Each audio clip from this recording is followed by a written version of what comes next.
Hey, you're back. Welcome to Season 2 of The People We Meet. My name is Bruner, and I'll be your host.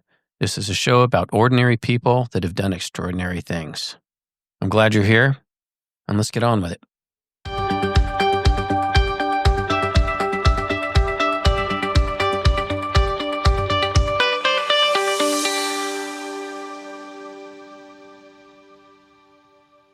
As we're heading into Season 2, I'm kind of looking back and reflecting on Season 1.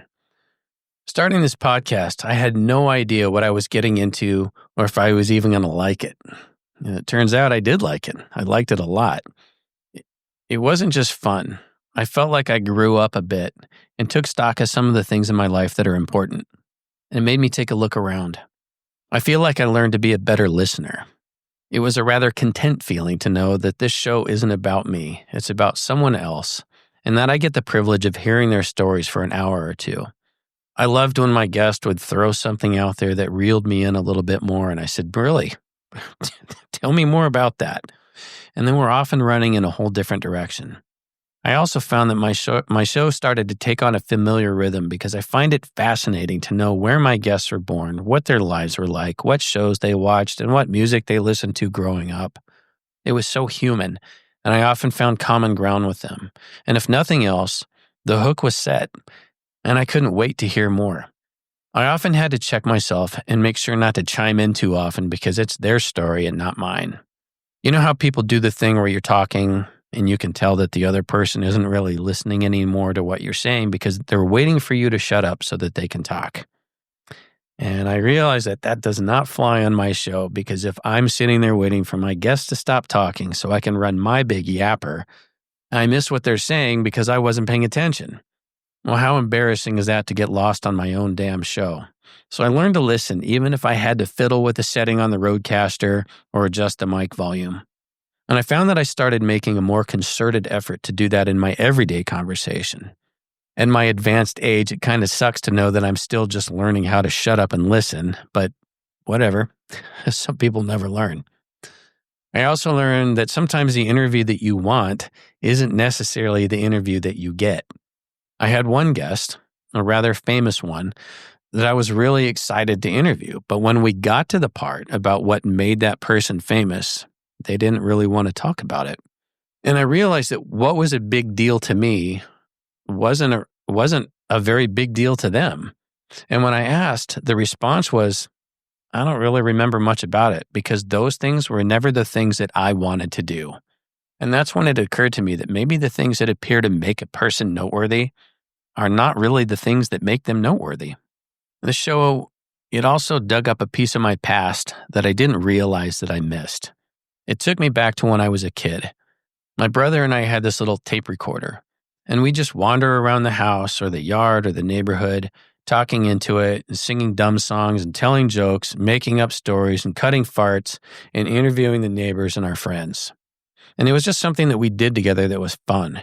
And it was nice to tap into that little something and remember being a kid.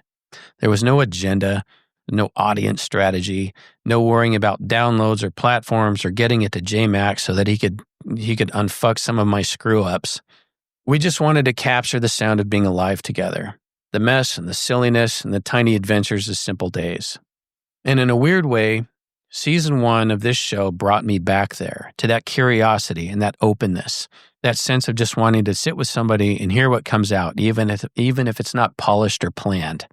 Talking with my guests reminded me of this leadership class that I took, and one of the lessons was on body language and decision-making. And the instructor said, when you find yourself not hearing what you think you want to hear or not getting the information that you need, don't lean back and cross your arms. Lean in and ask questions. And that line stuck with me. And this past year, it became real. I learned how liberating it feels to lean in, to keep asking and to keep trying to understand, even if the conversation isn't giving you what you thought you wanted. And it's not always easy. Sometimes it's uncomfortable, and sometimes it changes everything. And here's the thing. I don't just think it matters in interviews. I think it matters out there in the world that we're living in. Because let's be honest, we're not very good at listening to each other these days. It's way too easy to sit behind a phone or a computer and just fire off judgments and unsolicited opinions, to slap people with labels like libtards and snowflakes and betas and maggot turds and rednecks and take your pick. It's lazy, it's dismissive, and it disconnects us from the actual people on the other side of the screen. What's harder is leaning in, asking questions, trying to find common ground. That takes effort. It takes humility and it takes patience. And it takes admitting you might not have all the answers, which is uncomfortable as hell. Most of us don't like that feeling. It's easier to hunker down in our corners, defend our positions, and lob grenades at anybody who doesn't see the world the way we do. But when you do lean in, when you actually sit with somebody long enough to hear past the few surface-level talking points, you almost always find something familiar, a shared value, a common fear, a piece of their story that sounds a lot like your own. The common ground is there. It's just buried under the noise and the bullshit. And make no mistake, the noise is loud and it's working against us. Our media landscape rewards division. The headlines are built to provoke, not inform. Outrage pays the bills, and fear keeps the clicks coming. And then there's social media, which was supposed to connect us, but somehow trained us to perform instead of converse. Algorithms don't give a shit if you're listening or learning. They care if you're scrolling. So they hand you more of what you already believe until you're living in a digital echo chamber where everybody looks like either a cheerleader or a cartoon villain, either a genius or completely stupid. And when that's the environment, leaning in feels unnatural. The culture is built to make us lean back, mute, block, scroll past, and retreat to our silos. We don't even have conversations anymore. We have performances.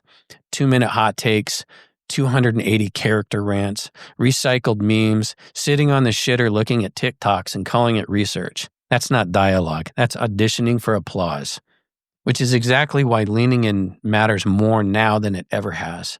Because if we don't push against the current, and if we don't stop long enough to ask one more question, we miss the only chance that we have to build something worth living in together and making things better than they are.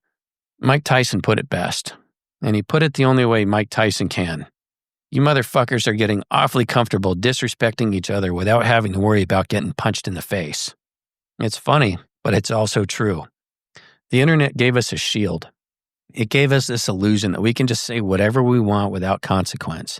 And in the process, we've forgotten how to have a conversation. So that's where I want to start this season.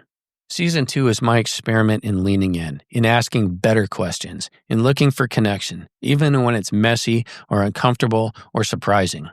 This season, I want to do more than just host a podcast. I want to invite you into something bigger. Remember that old Coke commercial? People from every walk of life standing together, singing, "I'd like to teach the world to sing in perfect harmony."